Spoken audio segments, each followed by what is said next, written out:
A pregnant woman collapses on the sidewalk, and the identity of the father frightens the police. Hello, everyone. Enjoy these peaceful moments while you observe a young woman lying on her side on the stone-paved sidewalk. Her arms are wrapped around her belly, her breathing is labored, her long black hair is tangled. Her face looks pale, and her clothes are wrinkled. She has no purse, no phone, and no identification documents. Her body is as cold as ice. Can you hear me, miss? I've already called for an ambulance. The paramedics are on their way. A middle-aged man quickly covers her with his jacket. A young woman clasps her hands in prayer. The man who called for help speaks with trembling hands. She's still breathing, but barely. It looks like she's almost due. A strong gust of wind sweeps through, making everyone shiver. The woman lies still, unresponsive, but under her sleeve, a faded hospital bracelet peeks out. The name on it is still legible: Lucy Carter. Lucy? Lucy Carter? Does anyone know her? No, I've never seen her around here before. She looks like she's been beaten. Look at the bruises on her neck. A security guard named Alan from a nearby jewelry store speaks up. I've worked here for years, but I've never seen her before. Judging by her appearance, she's definitely not homeless. She seems educated. How do you know that? Look at her nails. They're scratched up for sure, but they were once well cared for. And her posture. It used to be upright. Now she looks just worn down. The sound of sirens echoes in the distance, and the crowd parts as the ambulance arrives. Two paramedics in reflective jackets jump out, checking her pulse, measuring blood pressure, and initiating an IV. Pulse is weak, severe hypotension, signs of malnutrition and dehydration. We need to move her now. Is she about to give birth? One paramedic asks. No, she's around 32 or 33 weeks, but if this condition continues, it could affect the baby. An elderly woman steps forward, holding a handbag. Excuse me, my name is Carla. I noticed her hospital bracelet. May I write down the information? I might know someone at that hospital. A paramedic nods, allowing her to note the name. Carla quickly pulls out her phone and makes a call. I need to speak with Dr.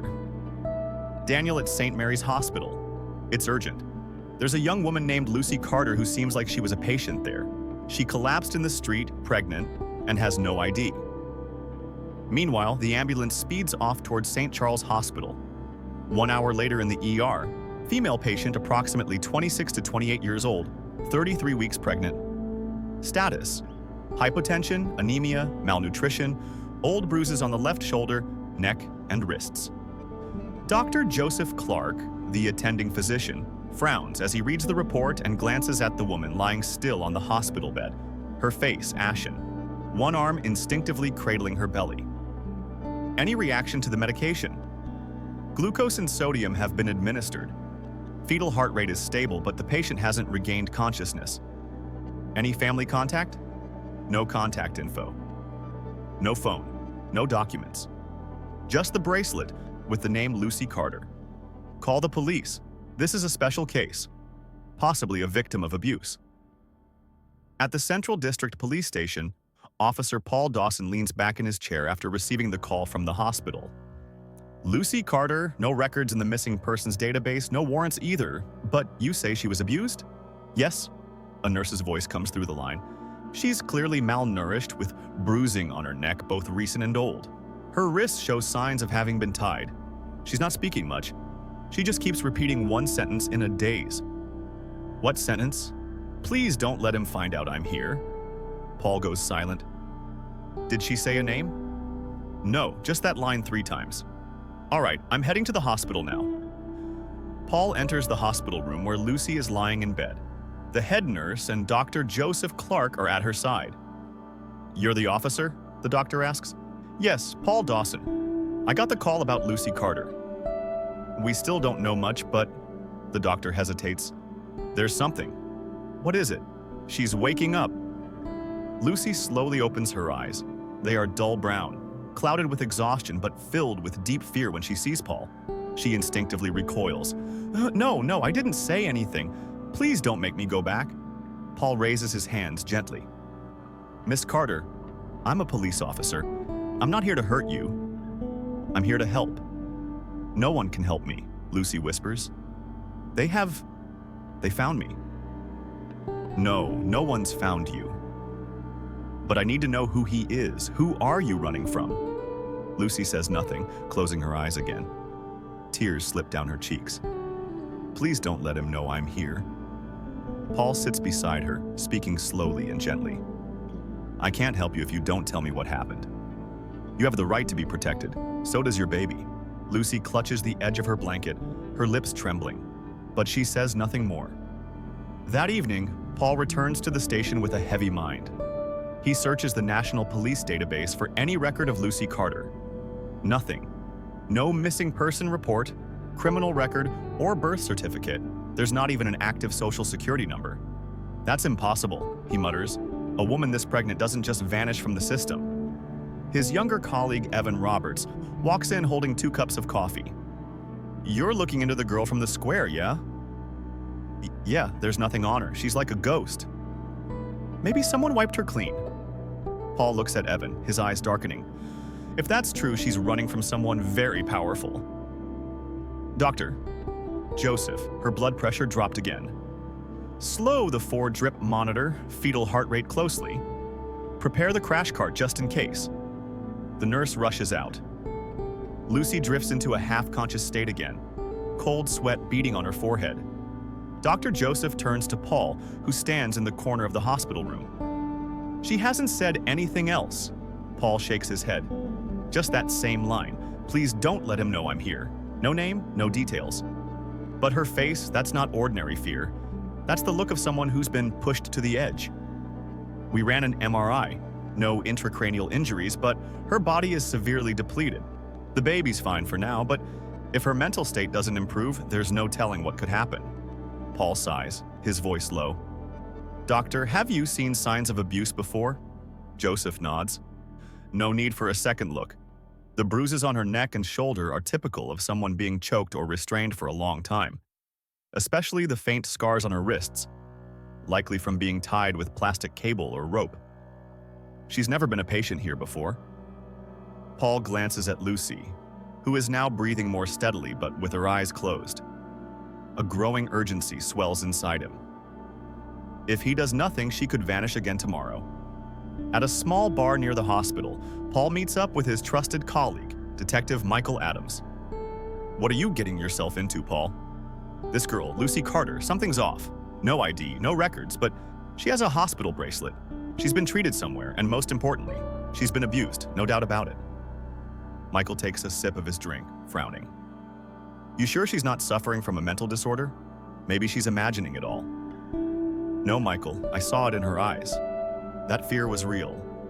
No delusion makes someone flinch like that just from hearing the word police.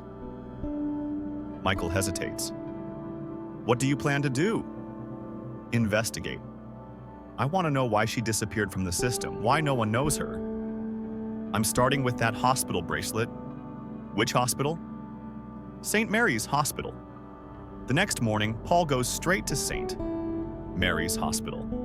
After some persuasion, he is allowed to speak with the head nurse, Diana Miller, a sharp-eyed woman in her 50s with a gentle voice. Lucy Carter? She thinks for a moment and shakes her head. Nothing stands out in our records with that name. Please check the old files. She may have been an inpatient or even just a walk-in. She's pregnant, currently around 33 weeks. Diana opens the system and types a few commands. Ah, here it is. A patient named Lucy Carter came in for a prenatal checkup almost 8 months ago, but there's only one visit. She never came back. Any address or phone number? No, just an email, and the insurance number was deactivated over a year ago. Paul frowns. Was she employed anywhere? There's no occupation listed, Diana says, then pauses. But there's something strange. She was seen at the VIP clinic. That section's reserved for patients with connections or substantial financial means. She has no ID, no bank account. How could she get in? It's simple, Diana lowers her voice. Someone else paid for her. That afternoon, when Paul returns to St. Charles Hospital, he steps into the hospital room with a cup of hot tea. Lucy? She flinches awake, pulling away, her eyes full of weariness. Easy, it's me, Paul. I'm the police officer. I'm not here to arrest you, I just want to help. No one can help me, Lucy's voice cracks. Anyone who tries will get hurt. Who's hurting you? Lucy remains silent. Did he ever hold you captive?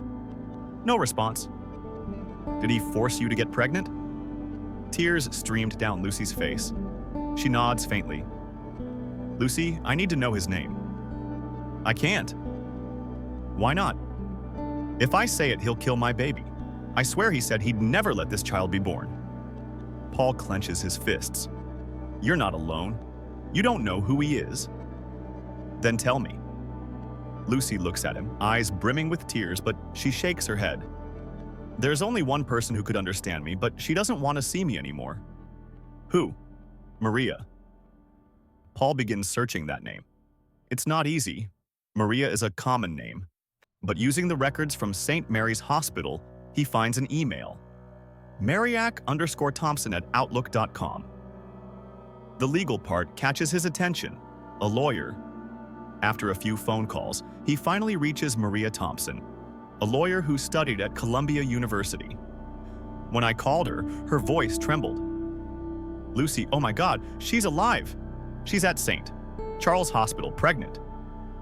But she refuses to speak about anything, just like she warned me. What do you know, Miss Thompson? Call me Maria. I was Lucy's best friend. We studied law together. She was the top of our class. But one day she vanished without a trace. No messages, no calls, no goodbyes. I thought she was dead. She said only one person would understand her. That person is you. Maria is speechless. I used to be angry at her. I was furious. She left without a word, but now I understand. If she had to disappear, then she must have been pushed to the edge. Did she ever mention someone? Him? No name, but I remember once she trembled and said, if I ever disappear, don't look for me. Pretend you never knew me. Paul is silent. After a moment, he asks, can you come to the hospital? Maria is quiet, then replies, I'll be there tonight. Lucy, it's me, Maria. Lucy opens her eyes at the sound of that familiar voice. Maria sits at the edge of the hospital bed, her trembling hands resting on the blanket. Tears well instantly in Lucy's eyes. You! Is it really you? It's me, Maria. You scared me to death. I didn't dare reach out. I was afraid he'd find out. Paul stands in the corner of the room, arms crossed, watching the emotional reunion between the two women. He quietly takes out his phone and starts recording. He knows this might be the key to unlocking the truth. Lucy, do you know how worried I was? Maria's voice shakes. One day you vanished from the dorm. No notes, no emails, no goodbyes. You were the strongest, smartest girl I knew. Who would have thought? Lucy bites her lip, her eyes shining. Do you remember our senior year? I interned at Whitmore & Company. Maria freezes. Don't tell me, Lucy nods. It was him, James Whitmore. Paul flinches, stepping closer. What did you say? James Whitmore? Lucy looks at Paul, confused and frightened.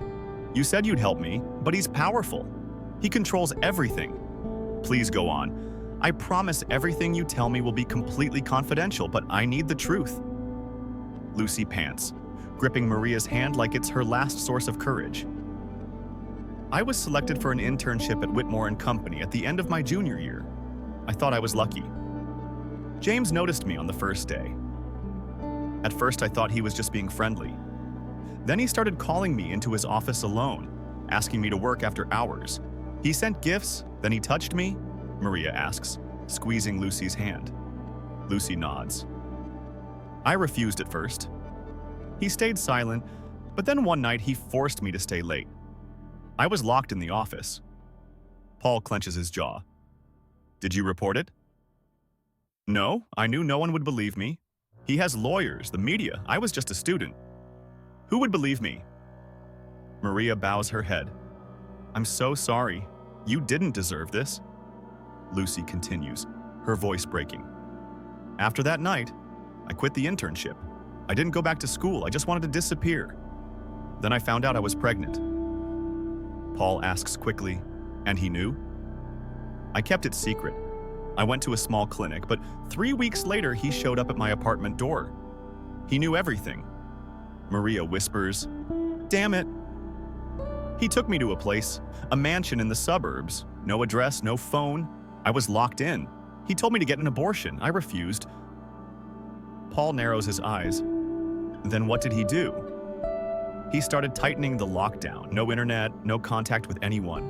There was a maid who guarded me. I was monitored every minute. Every time I mentioned the baby, he went insane. Maria trembles. Oh God. I pretended to agree, said I'd get an abortion when they let their guard down. I escaped through a side exit, walked over 5 kilometers across fields, then got on a bus back to the city. Since then, I've lived in hiding, washing dishes, cooking. You've seen what I look like now, Paul asks urgently, and he's still looking for you? Lucy nods. He's got people everywhere. He can buy off doctors, hospital records. Paul turns to Maria. Do you know anything about his family? James is a wolf in sheep's clothing. In the media, he's a philanthropist, the clean media mogul, a sponsor of women's rights campaigns. But anyone in the legal world knows that crossing James is suicide. And you still think I should keep digging? Maria looks at him. If you don't, no one will. That night, Paul returns to the station. He sits alone in his office, yellow light casting shadows on his tense face. He opens his computer and types Lucy Carter plus Columbia University. The search returns. Outstanding law student, full scholarship, disappeared without explanation during senior year. No graduation record, no expulsion, just vanished. He pulls up Whitmore and Company's personnel files. No one named Lucy Carter is listed as a former employee or intern, not even in the internship list from 3 years ago. Paul mutters, "Erased clean." He's done this before. The next day, Paul requests to visit the administrative office at the Autonomous University. A staff member, Mr. Ethan Grant, an older man, smiles as he reads the name. Lucy? Oh, I remember that girl. Very bright, always top of the class. But then she suddenly dropped out. We couldn't reach her. Did anyone ever come asking for her after she left? Paul asks. Yes, a well-dressed older man claimed to be her uncle, wanted her academic records, but we refused since he had no authorization. Do you remember his face? Hard to say, but he introduced himself as James. Paul takes notes. The more he verifies, the more he believes Lucy's story. Everything matches. Paul returns to St. Charles Hospital. Lucy is sitting up, Maria still by her side, feeling better. When he asks, Lucy nods. Still in pain, but the doctor says I'll be fine. Do you remember anything specific about the mansion where you were held? Any distinctive features? Lucy closes her eyes, trying to recall. There was a small lake behind it, a pine forest. Every morning I heard church bells, distant but steady. The gate had a stone lion emblem. Paul turns to Maria. Can you guess where that might be? Could be the northern suburbs. There's an old church called Santa Rosa near there. It's a high-end villa area. Do you remember the name of the maid? Lucy nods. Her name's Eleanor, but she's afraid of him. She probably won't talk.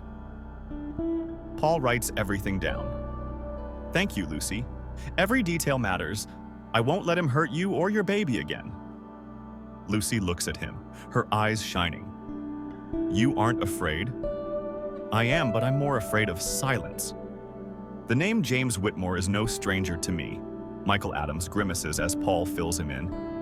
Someone filed a report against him 3 years ago for forcing himself on a female employee. But the case disappeared within a week.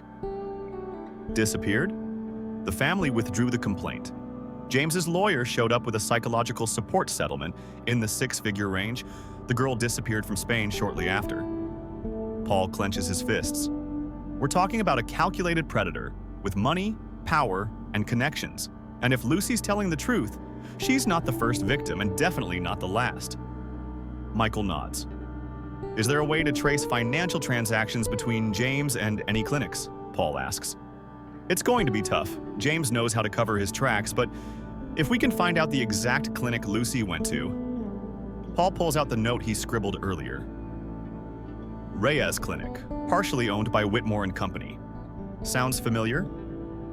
They have 3 branches in New York, 1 in Brooklyn, That's where Lucy had her prenatal checkup 8 months ago. Michael nods. We need the security footage. If Lucy was really there, maybe the data is still available. 2 hours later, they arrive at Reyes Clinic in Brooklyn. The head of security, Mr. Ernest Walker, a thin, nervous-looking man, greets them. Sorry, officers, without a warrant you can't view the security footage. Paul gently places his badge on the desk. We only need footage from a specific date, July 4th of last year between 9 and 11 a.m. A woman named Lucy Carter came for a prenatal appointment. I don't remember that name, Michael cuts in. Are you sure this is a domestic abuse case? If you refuse to cooperate, it may be considered obstruction of justice.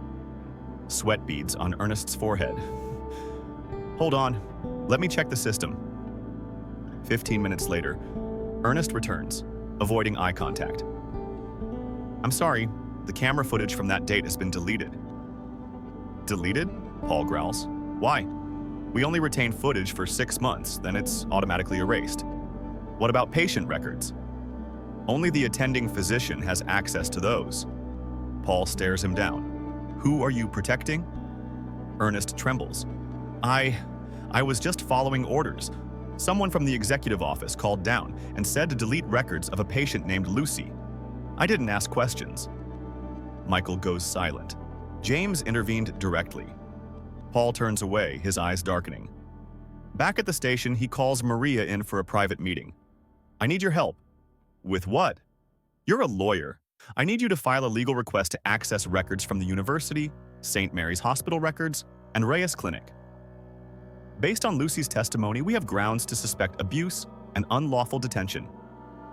Maria nods. I'll file tonight. And one more thing, Paul hesitates. I need you to protect Lucy. Someone might try to silence her. Maria stiffens. You really think he's a threat?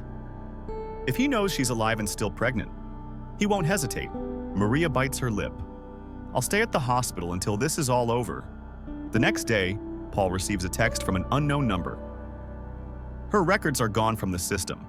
Stop before it's too late. He doesn't reply.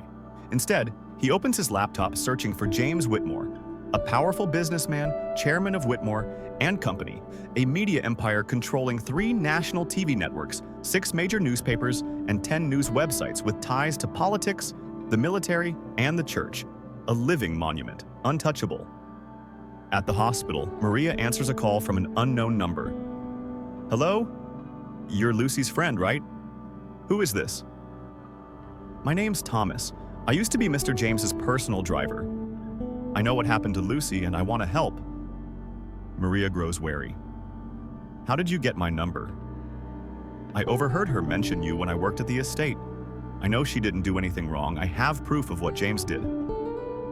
Can you meet me at the hospital? No, I'm being watched, but I have a recording. I'll send it if you promise to keep me safe. Send it. An hour later, Maria receives an audio file. James's voice rings out, cold and sharp. That little thinks she's clever. Let's see how long she can hide. I said it clearly. There will not be a bastard child born to disgrace the Dega name. A woman's voice follows. Sir, she's nearly full term. We can't force it anymore, James hisses. I pay you to follow orders, not to whine. If she won't terminate it, I'll take her to the US myself. Over there, no one knows who she is. Maria trembles. She immediately calls Paul. You need to hear this. That night, Paul plays the recording for Michael. His eyes widen. Enough to open an investigation. But if we want this to hold up in court, we need to verify the source. Who's Thomas? Former driver. He could be a crucial link. And you think James is just going to sit still? No. So what's your plan? Paul holds up a USB stick. I'm sending this recording to someone I trust, a freelance journalist. Michael stares at him. You want to blow this thing wide open? Lucy deserves to live, so does her baby. Paul, are you out of your mind? You're sending evidence to the press. Do you have any idea who we're up against? I know exactly who, Paul replies. That'll get you suspended if anyone finds out. Then suspend me, Paul smiles faintly. I didn't become a cop to bow my head. 3 days later, Paul's office door bursts open. Lieutenant Dawson, Captain Charles Rivas's gruff voice fills the room. You are ordered to recuse yourself from the Lucy Carter case immediately. Paul raises an eyebrow. Says who? Higher-ups, specifically. Not your concern. This is a direct order. The case is being transferred to… Which unit? Paul asks. Too many questions. Charles steps closer and throws a large envelope on the desk. This is your suspension notice. Internal Affairs will review your recent activity. Paul picks up the paper, scanning it quickly. Reason: you accessed the system beyond your clearance, used department resources for personal investigation, and there's evidence you leaked classified information. Michael steps out from the next room. That's slander. Charles shoots him a glare. Watch yourself, Adams. Don't get dragged down with him. Paul stares at Charles. Who paid you? Did James call you himself? Charles clenches his fists. Watch your mouth. This isn't a game anymore. That evening, Paul returns home. His laptop screen is locked. The password changed. His phone has no signal. When he tries to access his work email, an error message pops up. He laughs bitterly in the dark. That was fast. His phone rings. It's an unknown number. Hello? I warned you, a deep, cold voice like steel says. If you don't shut up, Lucy will disappear this time for good. Paul asks directly. Stupid question. Listen to me. I'm not afraid of you, and I'm not alone. Wrong, the voice sneers. You are completely alone. The police won't protect you. The law isn't on your side. Don't play the morality card. And you? Do you sleep well at night? I sleep very well. You, on the other hand, better start writing your will. The call ends. At Charles Hospital, Maria sits beside Lucy. Trying to keep her voice steady, she tells her, he's been suspended. They took his computer, they're reviewing all his communications. He's banned from entering the hospital starting today. Lucy's face turns pale. So he knows. He definitely knows. Maria, if I disappear, please take care of the baby. Don't say that. I'm so scared. I don't want my child to end up in his hands. Maria holds her tight. I promise I'll do everything to protect both of you. Lucy buries her face in Maria's shoulder, sobbing like a child. At the same time, a man in a white lab coat enters the third-floor treatment area, his expression serious, demeanor calm. Excuse me, I'm Dr. Andrew Collins, assigned to re-evaluate patient Lucy Carter. The front desk nurse glances at the records. I don't see your name in her medical file. New orders from the chief medical officer. He wants to ensure there are no new complications. The nurse hesitates. I need to call for confirmation. Go ahead, Andrew smiles. I'll wait. She picks up the phone to make the call. Meanwhile, Andrew quietly scribbles something on a small piece of paper and tucks it into his pocket. She hangs up. Sorry, doctor. We didn't receive any confirmation. Andrew nods. Then I'll return with written authorization. He leaves, but his eyes are calculating. The next day, Maria goes to the police station to find Michael. You're Paul's friend, right? Michael nods. He's okay, but under tight scrutiny. We need your help. Someone tried to sneak into the ward and posed as a doctor. Lucy's not safe there anymore. Michael frowns. What do you plan to do? Move her, but it has to be quiet. If not, we'll be found immediately. Michael ponders. I know someone in a mobile medical unit. Her name's Sophie Grant. She used to be a combat medic. She can help. Can we meet her tonight? But tell no one. That night, in an abandoned warehouse in the Bronx, Maria and Michael meet Sophie Grant, a woman with short hair, sharp eyes, and an old paramedic jacket. You need to transfer a pregnant woman? She asks. Yes, she's stable, but her life is in danger. Fake papers? I can get those. Ambulance? I can prepare, but afterward, you need a place to hide. Maria nods. I have a small apartment in Santa Rosa. No one knows about it. Sophie nods. 3 a.m. tomorrow. Deliver her at the back gate of St. Charles Hospital. No phones. In the darkness of the hospital room, Lucy stays awake, her hand resting on her belly. Sweetheart, I'm sorry I brought you into this world in such a terrible way. The door opens quietly. Maria steps in carrying a small bag. Are you ready? Lucy nods. They said 3 a.m. We only get one shot. I trust you. Maria gently squeezes her hand. We'll leave far from here, somewhere he'll never reach you. At 3 a.m., an old ambulance pulls up quietly to the side gate of St. Charles Hospital. Sophie sits behind the wheel, wearing a full medical uniform. Lucy is wheeled out on a stretcher, fully covered with a blanket and a medical mask on her face. Transfer documents? The night guard asks. Special case, patient had a drug reaction, needs to be transferred to Santa Rosa Medical Center, Sophie says firmly. The guard nods, suspecting nothing. The vehicle disappears into the night. Is anyone following us? Maria asks from the back. No, Sophie replies, checking the rearview mirror. I took a detour from Main Street, changed lanes 3 times. If anyone was tailing us, I'd know. Lucy lies quietly in the back of the ambulance, eyes wide open, hands clasped around her belly. Where are we going? She asks. Santa Rosa? Just about an hour and a half. Maria has a small apartment up in the hills. No one knows about it, Sophie answers. What about Paul? Lucy softly asks. He's been suspended, Maria replies. They confiscated his computer, his phone, but he's okay. Lucy closes her eyes, tears rolling down. This is all my fault. No, Maria says quickly. It's his fault. The only one to blame is James Whitmore. At a large media office in New York, James enters a conference room with a cold expression. A young man with glasses, Fred Coleman, head of legal at Whitmore and Company, is already waiting. What is it? James asks. Sir, the audio recording has been leaked. What? James's face darkens. How? We're not sure, but this morning an independent journalist named Isabel Carter sent a formal request for comment before publishing a story. James slams his hand on the table. Idiots! I told you to wipe everything clean. Where the hell is Thomas? Can't be reached, James sneers.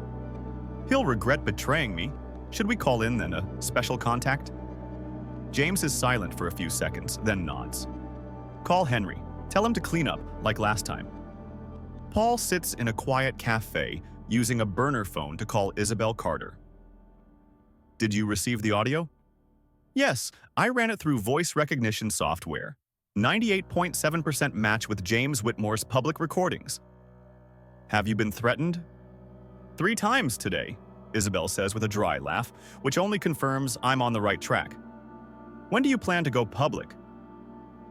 As soon as I can verify that the woman in the recording is Lucy Carter. I need photos, medical records, or a formal statement. She's safe under protection? Then tell her to get ready. Once this goes live, a storm is coming. But if she doesn't speak up, it'll all get buried. Paul sighs. Have you heard from Thomas? Not yet. He disappeared yesterday. Paul clenches his fist. He's in danger.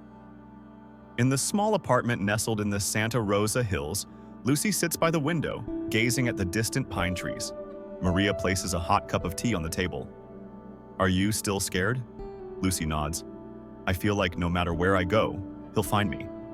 Not this time, Maria smiles gently. We have a plan. We have people helping. You're not alone anymore. Lucy sighs. I still can't believe I escaped. There were moments I thought I'd die in that mansion.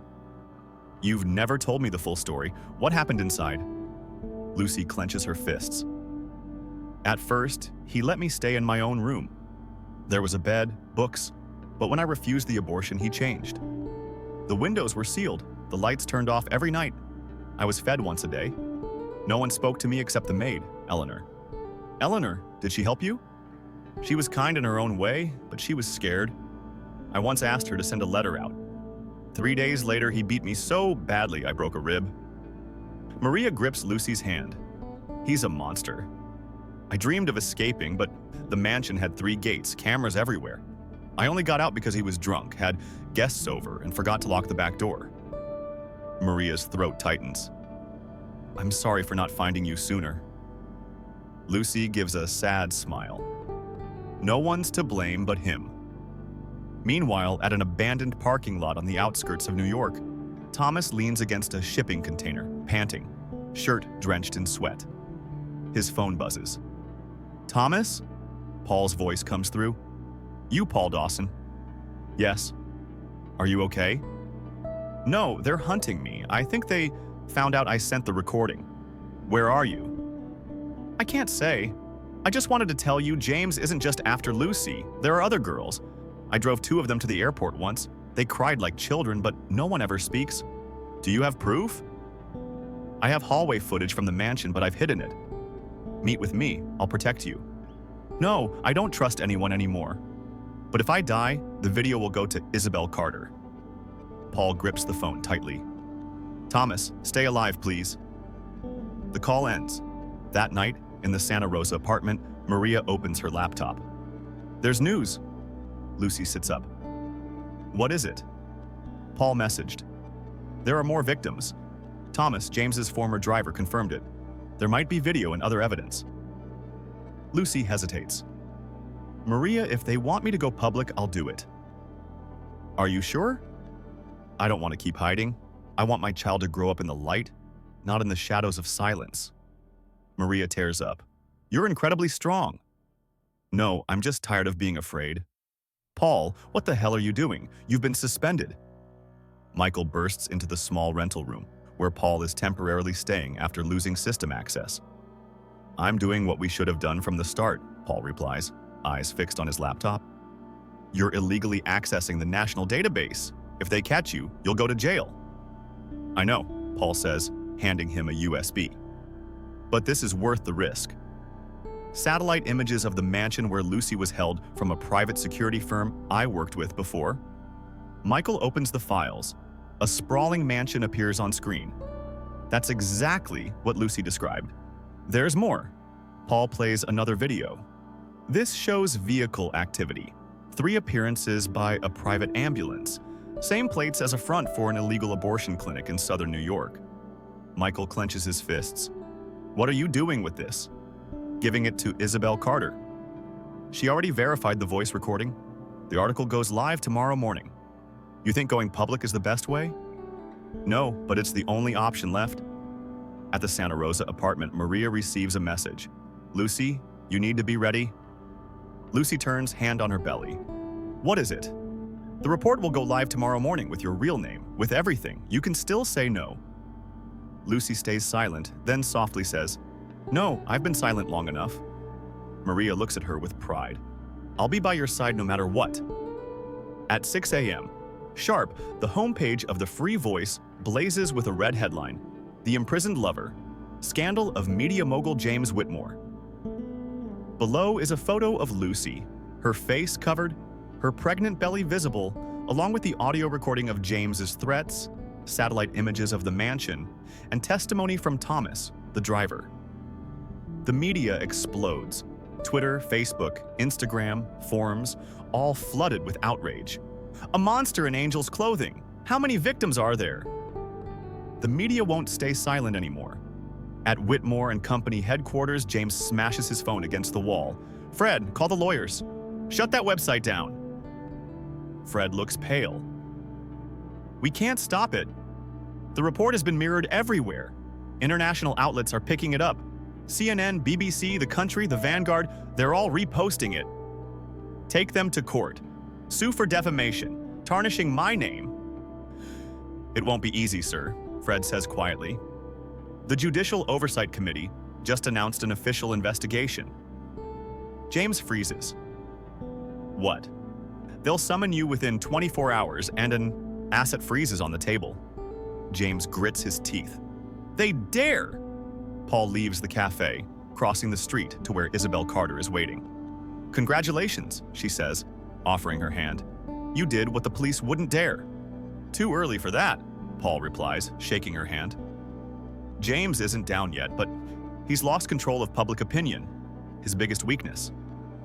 Paul receives a text. Lucy wants to go public. She's meeting the press tonight. Isabel nods. I'll handle the media, but you need to increase security. He won't sit quietly. Meanwhile, in Santa Rosa, a black car parks about 200 meters from Maria's apartment. A man in gray clothes, wearing gloves, holds binoculars. We've got a visual, 2 women inside, one's pregnant. His phone buzzes. It's James's voice. Don't let her leave. If necessary, take her out. The man nods, ends the call, and pulls a silenced pistol from his jacket. Lucy steps onto the balcony, taking in the fresh air. Suddenly, a chill runs down her spine.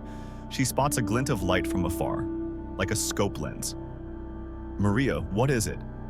"Someone's watching us." Maria yanks the curtains shut, immediately calling Sophie. "We're being watched. We might be under attack." "Stay silent. I'll be there in 20 minutes. Lucy trembles. "I don't want to lose my baby." "Not now." Maria clutches her hand tightly. "No one's going to hurt you, not while I'm here." 10 minutes later, the doorbell rings. "Don't open it," Maria yells, but a voice calls from outside. "Maria Thompson, local police." "We've been alerted to a potential threat to this residence. We're here to perform a safety check." Maria glances at Lucy. "Do you have ID?" "I'll slide it under the door." A police badge slides under the door. Maria examines it carefully, then slowly opens the door. 2 men step inside.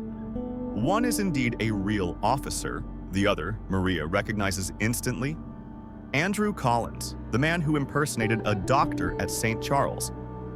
She screams, "Lucy, run!" Andrew pulls out a knife. "No one's going anywhere." But at that exact moment, the back door flies open. Paul bursts in, gun raised. "Drop the knife now!" "On the ground, drop it!" The real officer stands frozen, caught off guard. Andrew lunges toward Lucy. "You're not supposed to be born. You're not allowed to be born." Paul pulls the trigger. A loud bang echoes through the room. Andrew collapses to the floor, blood spreading quickly. Lucy falls back, clutching her belly, eyes wide in shock. Paul rushes to her. "Are you okay?" Lucy gasps for breath. "My water just broke." Her breathing quickens, and a sharp, overwhelming pain seizes her abdomen. A loud cry escapes her lips as her body writhes. Maria and Paul rush to her side. "Lucy, are you okay?"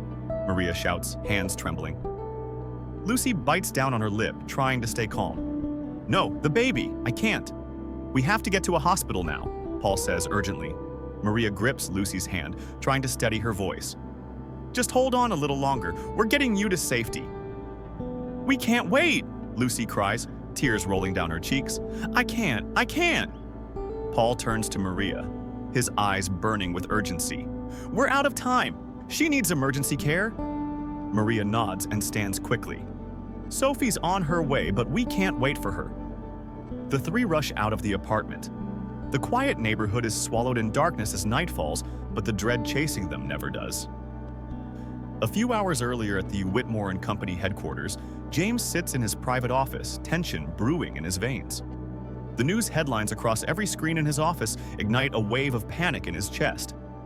The expose on Lucy has detonated like a bomb. Social media is filled with cries for justice, and even major newspapers have taken a stance. "Fred!" James shouts, his eyes blazing with fury. "Call the lawyers, we have to shut this down now." Fred hurries in, face pale. "Sir, there's an emergency meeting with major partners. They're demanding an explanation." James slams his hand on the desk, sweat breaking across his forehead. "I don't care about partners. I want this over. Call Henry. Tell him to finish it." At Santa Rosa Hospital, a team of doctors and nurses prepares equipment to receive Lucy. Inside the ER, lead physician Dr. Joseph Clark stands with his team, ready for a crisis. "This is a tough one. She's not only hemorrhaging, but in shock. We need to move fast." "We're ready, doctor." As Lucy is wheeled into the ER, Joseph immediately gives the order to start the transfusion. "Not a drop more." Lucy weakly opens her eyes, taking in the machines, the doctors. She can barely comprehend where she is, but fear for her baby still grips her. "My baby, don't let my baby get hurt," she whispers. Joseph looks at her with compassion. "We'll do everything we can for both of you. Just hold on." In a dark office, Henry receives a call from James. He's fuming but keeps his voice level. "Henry, if you have to, use any means necessary. No one can know Lucy is alive, especially the police. Don't worry, everything is under control. I'll take care of it this time, no mistakes." At Paul and Maria's apartment, Lucy sits up in bed the next morning. She looks exhausted.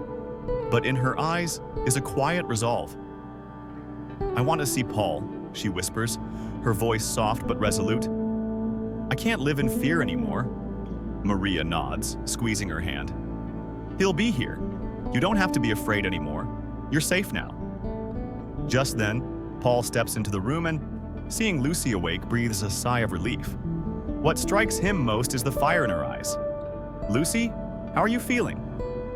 "I'm okay," Lucy says, smiling faintly despite her fatigue.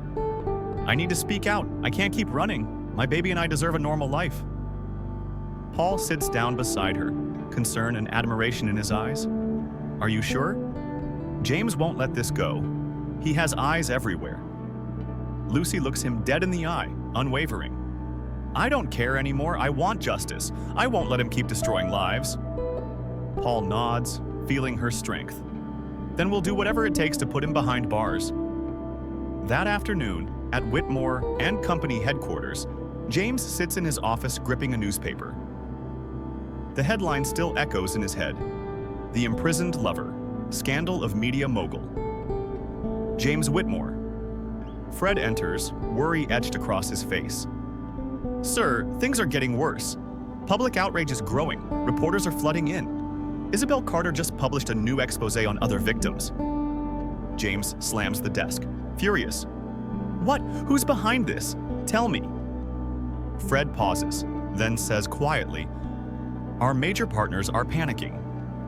They're afraid this scandal will ruin the whole empire." James stands and walks to the window, staring out with a tense expression. "Everything will be fine. We'll crush this," he sneers. "I won't let some girl like Lucy ruin everything." Meanwhile, in Isabel Carter's office, she sits before her computer screen, reviewing evidence and photos she has collected. Her heart pounds when she sees the name James Whitmore.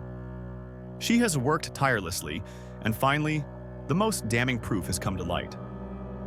The door swings open. "Isabel, you did great," Paul says as he enters, his gaze steady. "I've brought everything else you need." Isabel looks up at him and smiles. "Thank you, but we have to act now. We have to bring him into the light." "Have you contacted Thomas?" Paul asks. "I've tried, but he hasn't responded. I think he's gone into hiding. But if he's out there, I'll find a way to reach him. I can contact others if needed." Paul nods. "Stick to your plan." In James's sprawling mansion, Henry waits in the grand living room, sleepless nights leaving him on edge. He just received new instructions from James. "What are your orders?" Henry asks.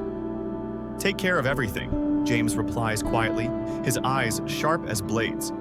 "We need to find a way to stop any more information about me from spreading."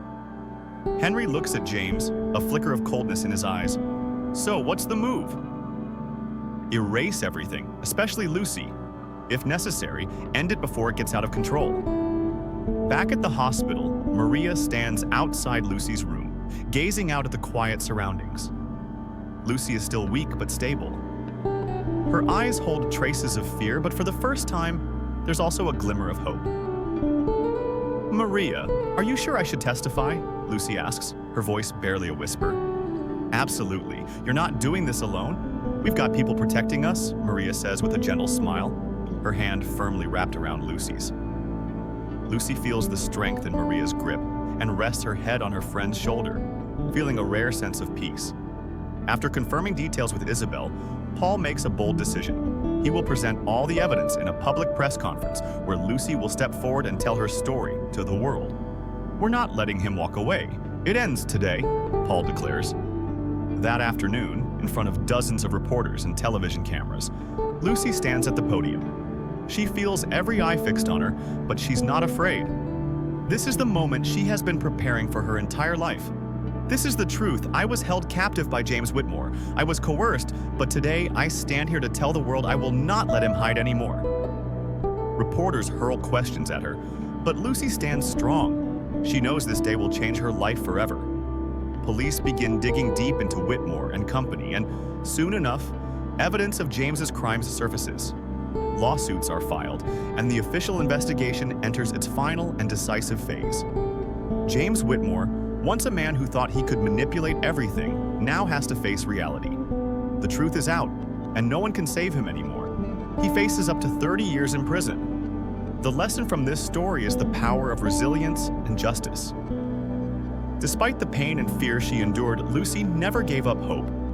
Her story highlights that silence in the face of injustice allows it to continue, and only by standing up to the truth can we change our fate.